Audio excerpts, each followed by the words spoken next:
दिनों से डैनियल के ऊपर अध्ययन कर रहे थे। अब तो आप भूल भी गए होंगे क्योंकि 3 हफ्ते पहले हमने वहाँ पे छोड़ा था, पर मैं आपको वापस से थोड़ा बहुत याद दिला देता हूँ। तो आज जो है डैनियल का आखिरी चैप्टर है और वो है 12वां चैप्टर।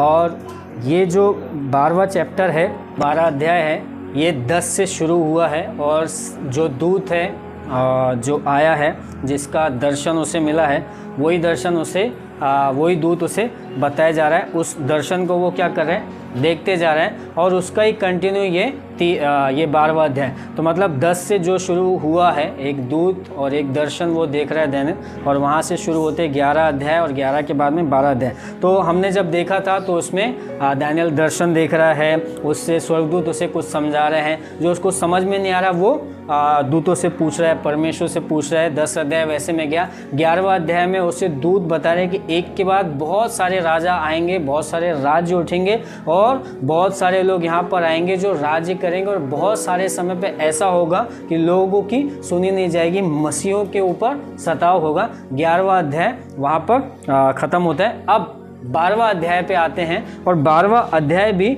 उसी का एंड करता है, वो पूरा दर्शन को एंड करता है। अभी अगर हम देखते हैं कि एक दूत परमेश्वर का जो उसे बता रहा है, एक वो दर्शन देख रहा है और इन सारी चीज़ों को वो मिला रहा है। कुछ चीज़ें उससे समझ में आ रही है, कुछ चीज़ें उसे समझ में नहीं आ रही। तो जहाँ उसे समझ में नहीं आ रहा है वो क्या करता है, पूछता है कि इसका मतलब क्या है। मैं आगे पढ़ूंगा कि वो कहाँ पर कैसा पूछ रहा है। तो ये जो डैनियल है, जिस समय में ये उसको वो देख रहा है और स्वर्गदूत उसे दिखाई दे रहे हैं, जो भी दर्शन वगैरह की बात हो रही, उस समय में वो 100 साल का है। कितने साल का है डैनियल? 100 साल का। याद रखना है, 100 साल का है। और 100 साल का होने के बावजूद वो दर्शन देखता है और परमेश्वर की बातों को सुनता है। तो 11वें अध्याय में बहुत सारे राजाओं का वर्णन है जो आ रहे हैं एक के बाद। कोई मार रहा है, कोई सता रहा है, कोई तंग कर रहा है, ऐसी बहुत सारी चीज़ें चल रही हैं। अभी भी अगर आप देखेंगे तो ये जो यहूदी लोग हैं, परमेश्वर के जो लोग हैं, जो परमेश्वर जिनसे प्रेम करता है, परमेश्वर के जो खास लोग हैं, उनके ऊपर अभी भी सताव है। आपको पता है इज़राइल में अभी भी बहुत सारे समय पे फ़लस्तीन का इसका उसका क्या होता है, हमला होता है। बीच में सुना था आपने, है ना? अभी भी चालू है ना? तो जो बोल सकते हैं कि यहूदी लोग शैतान का हमेशा टारगेट रहे हैं। क्यों? क्योंकि उनको पता है, शैतान को ये पता है कि यहूदी लोगों के कारण ही परमेश्वर का उद्धार आया था, आया है और आएगा। ये परमेश्वर के खास चुने हुए लोग हैं और उनको हमेशा वो क्या करता है, टारगेट करके रखता है। और इसी कारण से बार बार अगर हम पिछले कुछ इतिहास में भी जाएंगे तो हमने देखा है कि हिटलर जैसा व्यक्ति आया जिसने 60 लाख लोगों को क्या कर दिया, यहूदियों को जहरीली गैस के अंदर बंद कर दिया और उनको मार डाला। कितने लाख? 60 लाख लोगों को। लगातार लोगों को क्या किया जाता है, यहूदियों को सताया जाता है। अब ये यहूदी आप और मैं भी हैं, जो यीशु पे विश्वास करते हैं, वो इजरायली बनते हैं, उसकी निज प्रजा होती है। और जैसा उनके समय में हो रहा है या उनके साथ में हो रहा है, मेरे और आपके साथ में भी आज के समय में ऐसा ही हो रहा है। कुछ बातें प्रकाशित वाक्य में, ये अध्याय समझाऊंगा, लेकिन प्रकाशित वाक्य 12 और 13 से 17, 12वां अध्याय और 13 से 17 में इसका थोड़ा सा मिलता जुलता है। मैं कुछ लोगों से बात कर रहा था और जब मैं इसके बारे में अध्ययन कर रहा था तो ऐसा है कि डैनियल की किताब बड़े बड़े बाइबल कॉलेजों में तुरंत नहीं समझाते। वो प्रकाशित वाक्य जो सबसे आखिरी की किताब है, वो किताब को लेके और डैनियल की किताब को लेके साथ में पढ़ाते। क्यों? क्योंकि डैनियल की किताब में भी वही भविष्यवाणी है जो प्रकाशित वाक्य में, तो ये दोनों को मिला के वो करते। तो प्रकाशित वाक्य उसका 12वां अध्याय और हम पढ़ते हैं 13 से लेके 17। ऐसा कहता है कि जब अजगर ने देखा कि मैं पृथ्वी पर गिरा दिया गया हूँ, तो उस स्त्री को जो बेटा जनी थी सताया। पर उस स्त्री को बड़े उकाब के 2 पंख दिए गए कि सांप के सामने से उड़कर जंगल में उस जगह पहुंच जाए जहां वह एक समय और समयों और आधे समय तक पाली जाए। और सांप ने उस स्त्री के पीछे अपने मुंह से नदी के समान पानी बहाया कि इस नदी से बहा दे, परंतु पृथ्वी ने उस स्त्री की सहायता की और अपना मुंह खोलकर उस नदी को जो अजगर ने अपने मुंह से बहाई थी पी लिया। तब अजगर स्त्री पर क्रोधित हुआ और उसकी से संतान से जो परमेश्वर की आज्ञाओं को मानते और यीशु की गवाही देने पर स्थिर है लड़ने को गया और वह समुद्र के बालू पर जा खड़ा हुआ। यहाँ पर स्त्री के द्वारा संतान जो है वो मैं और आप है, और हमसे वो जो अजगर है वो शैतान है। वो लगातार आपसे और मेरे से क्या करता है, लड़ते रहता है। आपके और मेरे जीवन में एक के बाद समस्याएं आती रहती है। ये ठीक हुआ तो ये चालू हो जाएगा, वो ठीक हुआ तो वो चालू हो जाएगा। और ये सारी भविष्यवाणियाँ बाइबल में दी गई है कि तुम्हारे ऊपर सताव आएगा, मुसीबतें आएंगी, सारी चीज़ें आएंगी। और लगातार इजराइलियों के ऊपर सताव है, यहूदियों के ऊपर सताव है, विश्वासियों के ऊपर सताव है। आज भी हम देखते हैं विश्वासियों के ऊपर बहुत सताव है। कहीं पर भी ओपनली वो प्रार्थना नहीं कर सकते, चला नहीं सकते, लोग उन्हें मारते हैं, बंद करा देते, कलीसियाओं को बंद करा देते। क्यों? क्योंकि ये लिखा गया है कि जहाँ जहाँ यीशु के नाम से, है ना, यीशु की गवाही देने पर स्थिर है उनको लड़ने को। ऐसे लिखा है ना कि जितने शेष संतान में से जो परमेश्वर की आज्ञाओं को मानते और यीशु की गवाही देने पर स्थिर हैं लड़ने को गया। अजगर शैतान जो है, जो यीशु की गवाही देते हैं और जो मानते हैं, उसके साथ में क्या करने के लिए जाता है, लड़ने के लिए जाता है। आपके और मेरे साथ में शैतान और उसकी दुष्ट शक्तियाँ लगातार लड़ती रहती है, हर चीज़ों में लड़ती रहती है। ये उसका बैकग्राउंड है उस अध्याय का, उन चीज़ों का। अब हम उस अध्याय में चलते हैं तो ऐसा लिखा है। अब जैसे मैंने आपको बता दिया कि पूरे संसार में आपको सताव, मुश्किलें, तकलीफ़ें, दुख आती रहेगी। शायद आपकी कोई चीज़ अच्छी होगी पर कोई और बिगड़ जाएगी। आपकी सेहत अगर अच्छी होगी तो आपका काम बिगड़ जाएगा, अगर आपका काम अच्छा होगा तो आपकी सेहत बिगड़ जाएगी, आपकी सेहत अच्छी होगी तो आपके बच्चों की सेहत बिगड़, मतलब आपके साथ में हमेशा कुछ ना कुछ युद्ध और ऐसी बातें चलती रहेगी जो आपको क्या करेगी, सताई करेगी। अब इसका अलग अलग तरीके से लोग ये करते हैं। अब कई बार सताव आता है तो हम सबसे पहला क्या कदम उठाते हैं। जैसे ही आपके ऊपर सताव आया तो आप सबसे पहला कदम क्या उठाते हैं? सोल्यूशन क्या निकालते हैं? हाँ, मारने का चालू करते हैं। और सबसे पहला सोल्यूशन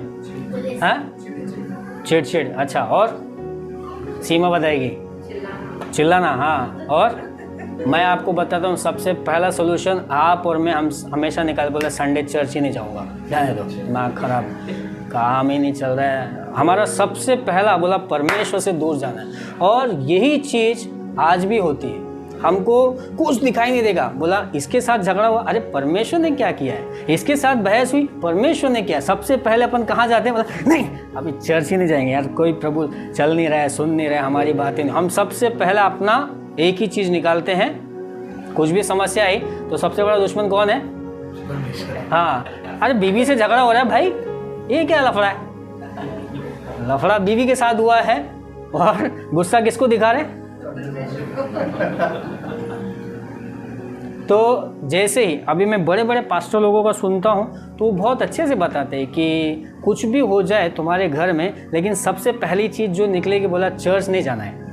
क्योंकि शैतान की यही इच्छा है कि वो आप कैसे भी कुछ भी हो जाए आपको चर्च से रोकने के लिए हमेशा रहेगा। हर जगह पे, कहीं काम की तरह, कहीं इसके कारण, कहीं उसके कारण, कभी सेहत के कारण। मैं सच बोल रहा हूँ, मेरे साथ बहुत अनुभव हुआ है। आप तो सब जानते हैं। मैं बताया ना कि है ना, चल जाना अभी नहीं बोलता। तो हम सब, हमारा सबसे पहला जो आता है आक्रमण, कुछ भी हो जाए, इससे बात हुई उससे बात हुई, लेकिन हम सबसे पहले नाता परमेश्वर जुड़ा। और यही शैतान चाहता है। यहीं पर ऐसे ही लिखा है ना कि उसने से संतान से जो परमेश्वर की आज्ञाओं को मानते और यीशु की गवाही देने पर स्थिर है लड़ने को गया। और शैतान आपसे और मुझसे लड़ने के लिए आता है। वो अजगर, वो शैतान, वो सांप लगातार आपसे और मुझसे जो यीशु की गवाही देते हैं उनके पीछे लड़ने के लिए आता है। अब हम दानिएल 12 में आते हैं। अब ऐसा लिखा है, आपके आसपास में सारी समस्या, आपके आसपास में सारी चीज़ें हैं। फिर उसके बाद में ऐसा लिखा है दानिएल 12 1 से लेकर 4 तक, ऐसा लिखा है, उस समय मिकाएल नामक बड़ा प्रधान जो तेरे जाति भाइयों का पक्ष करने को खड़ा रहता है वह उठेगा। तब ऐसे संकट का समय होगा जैसे किसी जाति के उत्पन्न होने के समय से लेकर अब तक कभी ना हुआ होगा। परंतु उस समय तेरे लोगों में से जितने के नाम परमेश्वर की पुस्तक में लिखे हुए हैं वे बच निकलेंगे। ये जब मैं इसको पढ़ रहा था, इसमें बहुत गहराई है, इसमें बहुत सारी डॉक्ट्रिन हैं, बहुत सारी बातें, ज्ञान की बातें, जहाँ पर परमेश्वर अंत के दिनों में जो जो होने वाला है उन सारी चीज़ों को बता रहे हैं, लिखवा रहे हैं और वो दर्शन में दे रहे हैं और दानियेल उन सारी चीज़ों को कर रहे हैं। मैं वो सब गहरी चीज़ों पर नहीं जाना चाहता, क्योंकि बहुत सारी गहरी चीज़ों में शायद मैं गलत हो जाऊँ कि उसका मतलब एक्चुअल में ऐसा था और मैं शायद कुछ और करूं। पर मैं कुछ चीज़ें जो इससे समझता हूं मैं सिंपल करके रखना चाहता हूं, क्योंकि हम में से बहुत सारे लोग प्रभु में नए हैं और मैं चाहता हूं कि वे समझ जाएं कि क्या चीज़ है। मैं वो सारी गहराई पे नहीं लेके आया। हाँ, मेरे पास 1 to 1 है, एक एक वचन के ऊपर बहुत सारी चीज़। मैंने पिछले कई दिनों में ये अध्याय मुझे समझ में नहीं आ रहा था, मैं बार बार सुन के पढ़ के प्रैक्टिस कर करके फिर मैं सोचा नहीं, मुझे ऐसे सिंपल करके रखना है। तो यहाँ पर जैसे मैंने पहले बताया कि बहुत सारी मुसीबतें, तकलीफ़ें अंत के समय में हो या आज के समय में, ये तो होगी, लेकिन यहाँ लिखा है कि उस समय मिकाएल नाम का स्वर्गदूत जो परमेश्वर की सेना का प्रधान है। मिकाएल हमेशा वो स्वर्गदूत है जो यहूदियों के पक्ष में, इजराइलियों के पक्ष में, विश्वासियों के पक्ष में युद्ध करने के लिए खड़ा होता है। ऐसा लिखा है कि उस समय मिकाएल नामक बड़ा प्रधान जो तेरे जाति भाइयों का पक्ष करने को खड़ा रहता है वह उठेगा। आपके ऊपर मुसीबतें आएंगी, समस्या आएंगी, लेकिन मिकाएल जो सेना का प्रधान है, परमेश्वर का प्रधान है, स्वर्गदूतों का प्रधान है, वो खड़ा होगा और आपके साथ में खड़ा रहेगा। कितनी भी समस्या क्यों ना है, वो आपके साथ में खड़ा रहेगा। कई बार हम अलग अलग गवाहियाँ देते हैं, तो बीच में मैं एक गवाही सुन रहा था कि उस पर एक बहन जो कार पार्किंग में जाती है। तो अभी जैसे अपने यहाँ तो छोटा सा मॉल है, लेकिन बड़े बड़े शहरों में बड़े बड़े मॉल होते हैं और इनकी कार पार्किंग 3-4 माले नीचे रहती है, तो वहाँ पर बहुत सारे समय पे अंधेरा होता है। तो मैं किसी की गवाही सुन रहा था, तो ऐसा है कि एक लेडी ऊपर शॉपिंग की और फिर नीचे गई अपनी कार, वहाँ पर अंधेरा था और वो कार के पास में जा रही। तो जब वो कार के पास जा रही है तो उसके पीछे 3-4 लोग जो उसे लूटने के लिए, उसको तबाह करने के लिए उसके पीछे चल के आ रहे थे। लेकिन जब वो कार खोल के वहां पर बैठने के लिए जाते हैं, उस समय में ये लोग वहां खड़े रह जाते हैं और डर जाते हैं और फिर उसके बाद में वो उसको हाथ नहीं लगाते और भाग। फिर जब वो कुछ दिनों के बाद में उनमें से एक किसी को मिलती है और वो ये व्यक्ति उनको बताता है कि अरे आप तो, आपके साथ में कुछ प्राइवेट आपने सिक्योरिटी रखा है क्या? तो बोलती नहीं, तो बोलते नहीं, एक रात को हम आपको लूटने के लिए आए थे, लेकिन आपके साथ में कुछ ऐसे बड़े बड़े और अच्छे कपड़े और चमकीले आँखें वाले लोग आपके साथ में थे, वो कहाँ हैं? तब ये औरत को समझ में आया कि नहीं, परमेश्वर के स्वर्गदूत क्या कर रहे थे, उसको गार्ड कर रहे थे। तो कहने का मतलब है कि आपके ऊपर मुसीबतें तो आएगी, लेकिन परमेश्वर का एक स्वर्गदूत उठेगा जिसका नाम मिकाएल है, वो सेनाओं का प्रधान है और वो खड़ा होगा और वो आपकी और मेरी रक्षा करेगा। तो कितनी भी मुश्किलें आ जाएं, आपको कोई वो नहीं कर सकेगा, है ना। तब ऐसे संकट के समय होगा जैसे किसी जाति के उत्पन्न होने के समय से लेकर अब तक ना हो, परंतु उस समय तेरे लोग में से जितने के नाम परमेश्वर की पुस्तक में लिखे हुए हैं बच निकलेंगे। जितने लोगों के नाम परमेश्वर की पुस्तक में लिखे हुए हैं वो क्या हो जाएंगे? बच लेंगे। क्या आपका और मेरा नाम परमेश्वर की पुस्तक में लिखा है क्या?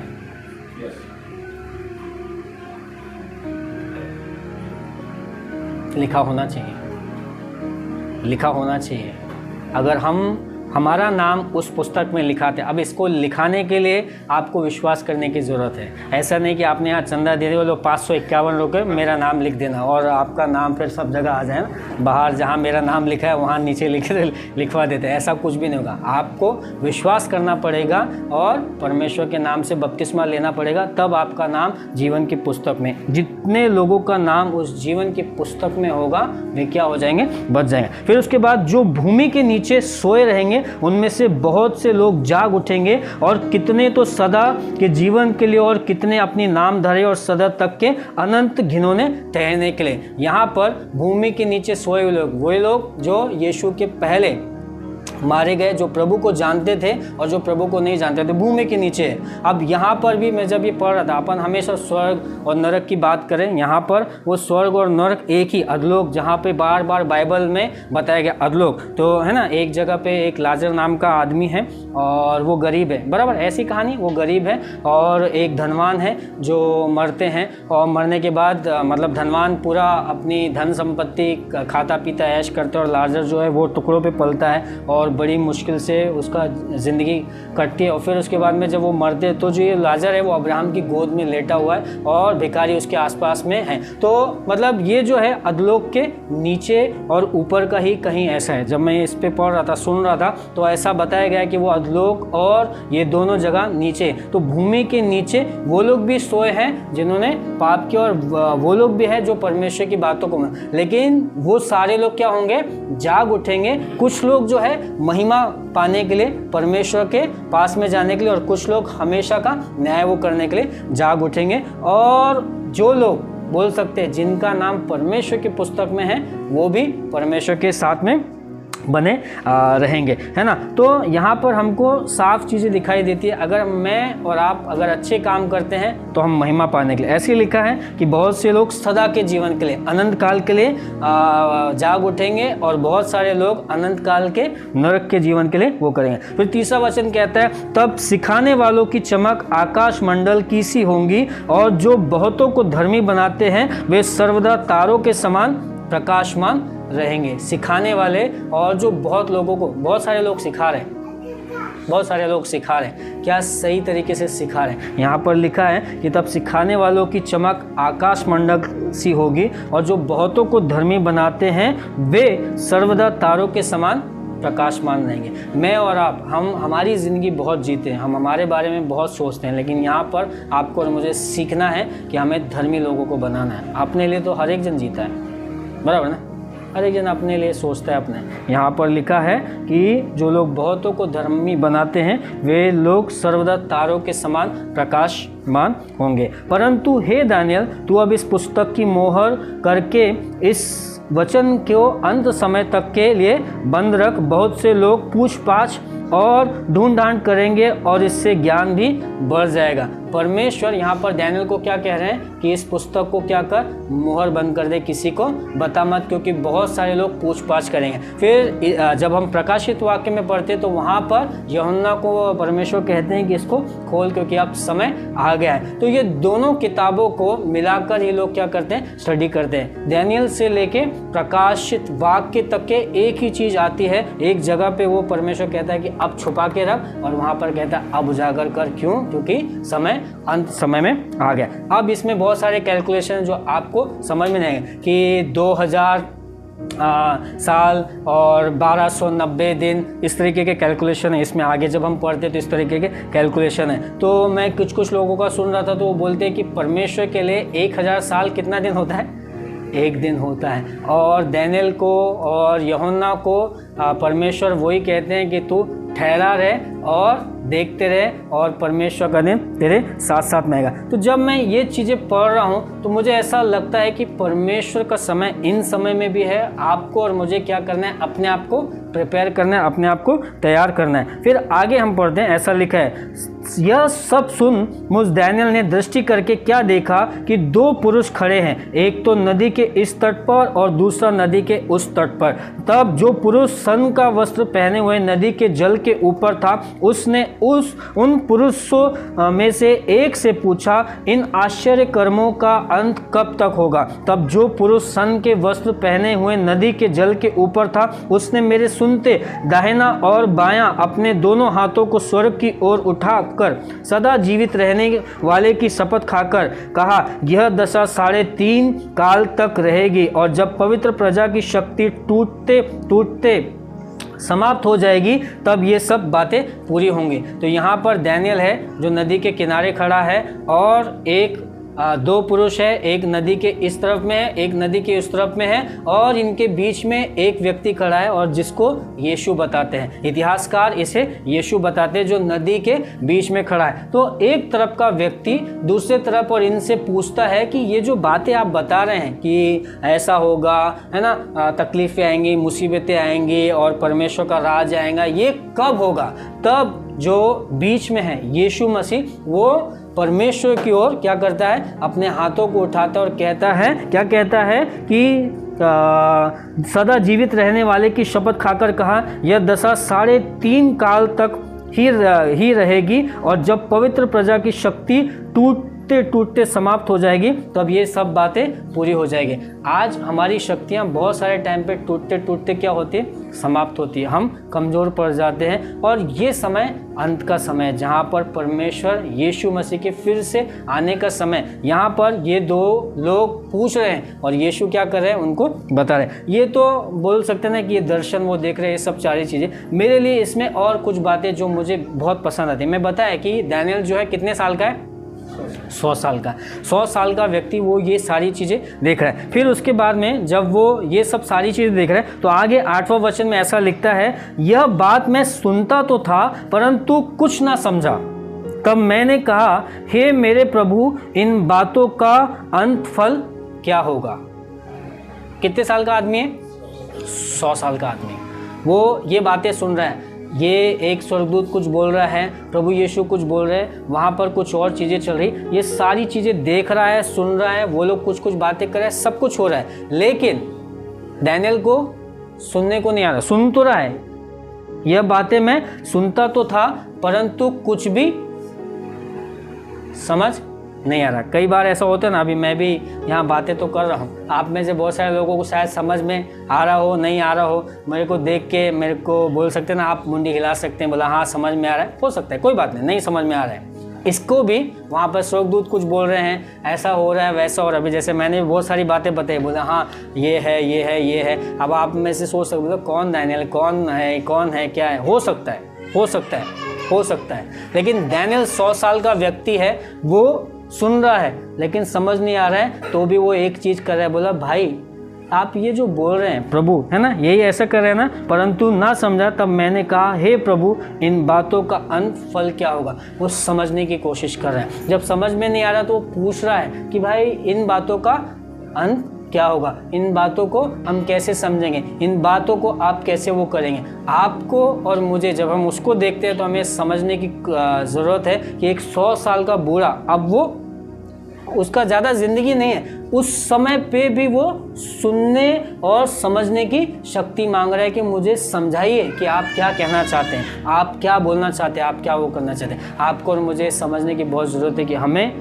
समझने की ताकत चाहिए परमेश्वर से। बहुत सारी बातें आपके आसपास चलेगी, आपको समझ में नहीं आएगी, तो भी आप कह सकते हैं प्रभु मुझे बताओ आप क्या चाहते हैं, आप क्या करना चाहते हैं। हमारी ज़िंदगी में समस्याएं आती है, अपने को समझने का टाइम नहीं है, ये हो क्यों रहा है, ये सारी चीज़ें चल क्यों रही, ये ऐसे क्यों हो रहा है, ये ऐसा क्यों हो रहा है। अगर हम इन बातों को भी समझने की कोशिश करेंगे और इन बातों को समझने के लिए परमेश्वर के पास में जाएंगे ना, परमेश्वर आपको समझेगा। यहाँ पर दानियल ने वही किया कि मुझे सुनाई तो दे रहा है पर मेरे को समझ में नहीं आ रहा, प्रभु जरा मुझे बताओ। और प्रभु उसे कुछ आंसर देते हैं, उसे कहते हैं, उसने कहा, हे दानियल चला जा, क्योंकि ये बातें अंत समय के लिए बंद हैं और इन पर मुहर दी गई। बहुत से लोग तो अपने को निर्मल और उजले करेंगे और स्वच्छ हो जाएंगे, परंतु दुष्ट लोग दुष्टता ही करते रहेंगे और दुष्टों में से कोई ये बातें ना समझेगा, परंतु जो बुद्धिमान है वही समझेंगे। अब दूत उसे एक बात कह रहा है, बोला दानियल चला जा।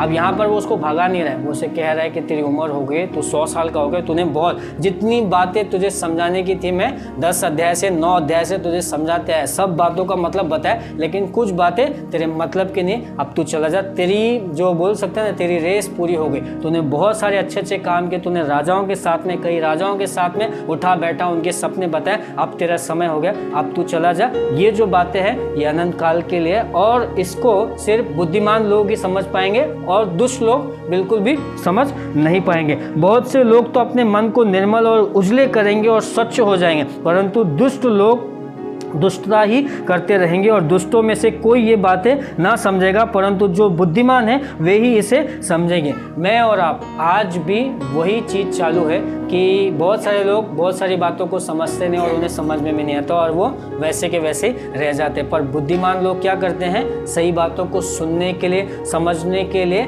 मन लगाते कि सही में ये क्या है। दानियल ने वैसे ही किया, अपने मन को 100 साल की उम्र होने के बावजूद भी वो क्या कर रहा है, समझने की कोशिश कर रहा है, समझने की मांग कर रहे हैं कि मुझे समझाइए, मुझे समझ में नहीं आ रहा, मुझे समझ में नहीं आ रहा है। आपको और मुझे भी वो सीखना है कि जब आपको समझ में नहीं आता, ज़िंदगी इतने गोते क्यों खा रहे हैं, आपको क्या करना है, सही व्यक्तियों के पास जाना है। भाई मुझे बताए, मेरे को समझ में नहीं आ रहा है, हम इतनी समस्याओं से क्यों घिरे हैं, हमारे जीवन में इतनी सारी समस्या क्यों है। डैनियल वही प्रवृत्ति का है, उसने बहुत कुछ देखा है, बहुत कुछ। अब सोच लीजिए उसको क्या करना है, बोला हाँ ठीक है, इन लोगों की बात हो गई ना, चल चल जाओ, हो गया, आपने सुन लिया जितना है, अब मेरा तो बुरा भी हो गया हूँ। बहुत सारे रीज़न भी बता सकते हैं, अब तो 100 साल का होगा, मेरे को कुछ समझने की ज़रूरत नहीं। कई बार अपन बहुत सारी चीज़ों को यूं ही छोड़ देते हैं, समझ सकते हैं, समझने की कोशिश नहीं करते, बोला जाने दो, आप क्या करेंगे किसी और के उसमें वो करने के। फिर आगे लिखा है, जब से नित्य होम बलि उठाई जाएगी और वह घिनौनी वस्तु जो उजाड़ कर देती है स्थापित की जाएगी,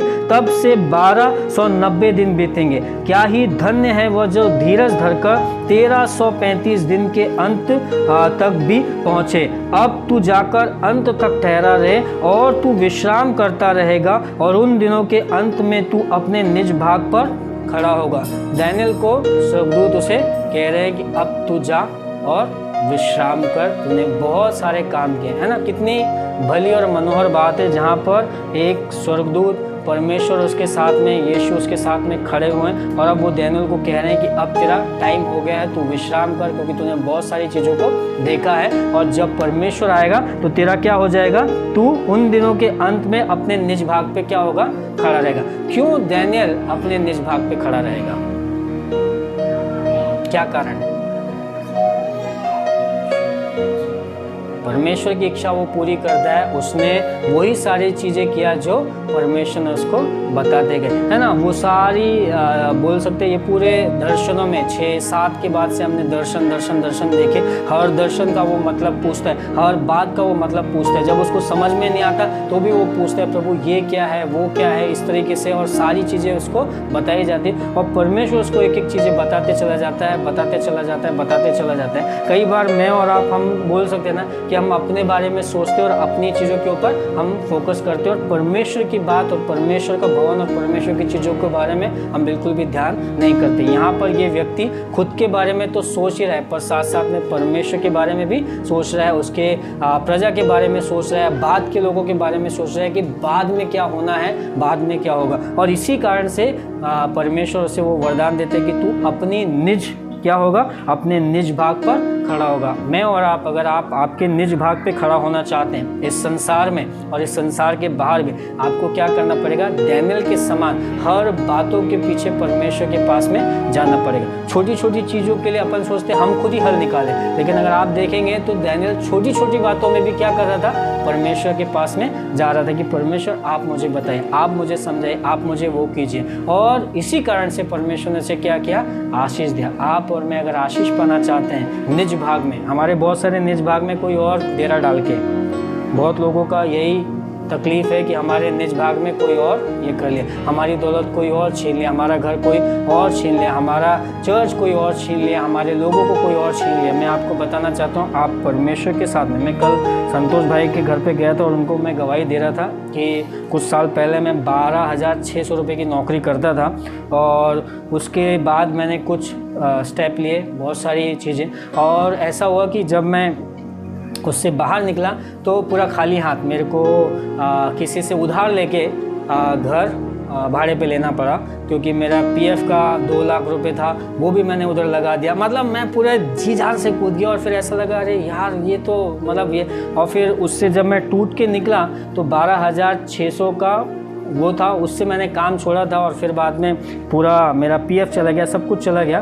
तो अब सोच लीजिए, मेरे को तो बहुत गुस्सा होना चाहिए था प्रभु पे कि अरे ये क्या है, वो क्या है, मैं तो है ना सब कुछ ये हो गया। पर मैं आपको बताना चाहता हूँ, मैं उनको कल बता दिया, मैं तो 12,000 से ख़त्म हुआ था, उसका डबल कितना होता है, 24 है, 12,600 से 25,000। पर मैं आपको बताना चाहता हूँ, परमेश्वर ने उसके बाद मुझे 34,000 का काम दिया।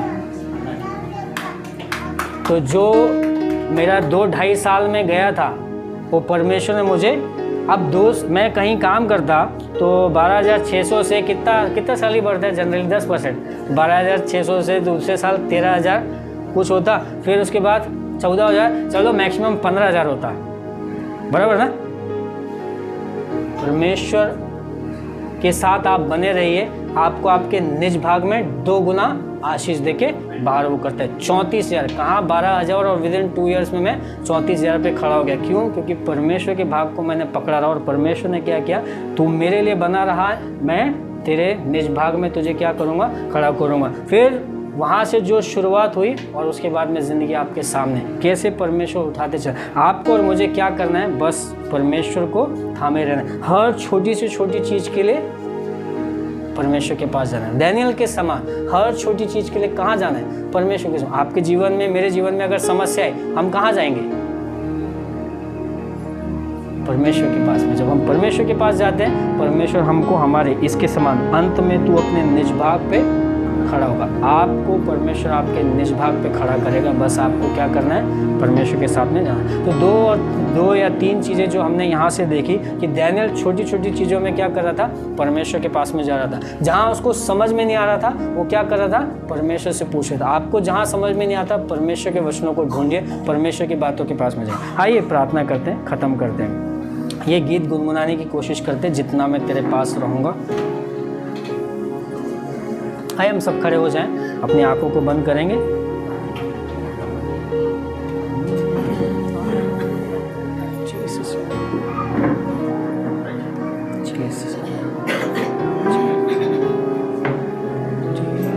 हालेलुया।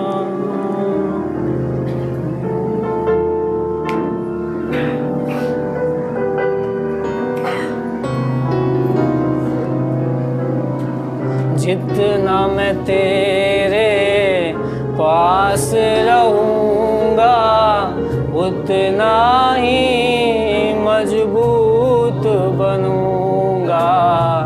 तुझको ही बस अपना कहूँगा, गैरों के पीछे ना चलूँगा। जितना मैं तेरे पास रहूँगा, उतना ही मजबूत बनूँगा। तुझको ही बस अपना कहूँगा, गैरों के पीछे ना चलूँगा। गाऊँगा तेरी हम्द सना, मुझको संभाल मेरे खुदा, मुझको संभाल, मुझको संभाल, मुझको संभाल मेरे खुदा, मुझको संभाल मेरे खुदा, मुझको संभाल, मुझको संभाल, मुझको संभाल मेरे खुदा। तू ही रब है, तू ही सब है, तू ही रब है, तू ही सब है। लेता हूँ मैं तुझ में पनाह, मुझको संभाल मेरे खुदा, मुझको संभाल मेरे खुदा, मुझको संभाल, मुझको संभाल, मुझको संभाल मेरे खुदा, मुझको संभाल।